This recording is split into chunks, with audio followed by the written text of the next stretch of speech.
السلام علیکم ورحمۃ اللہ وبرکاتہ۔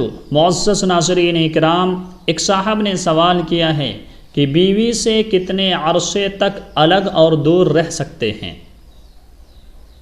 تو اس سلسلے میں یہ سمجھنا ضروری ہے کہ ہر ایک کے لیے ایک مدت اور وقت متعین کرنا درست نہیں ہے، صحیح نہیں ہے، کیونکہ صحت، قوت اور شہوت اور صبر کے تحمل کے اعتبار سے، صبر کے برداشت کے اعتبار سے عورتوں کے حالات مختلف اور الگ الگ ہوتے ہیں۔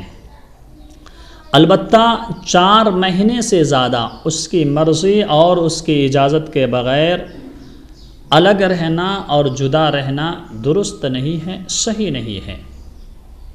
یہ مسئلہ محقق و مدلل جدید مسائل جلد 2 صفحہ 225 پر موجود ہے۔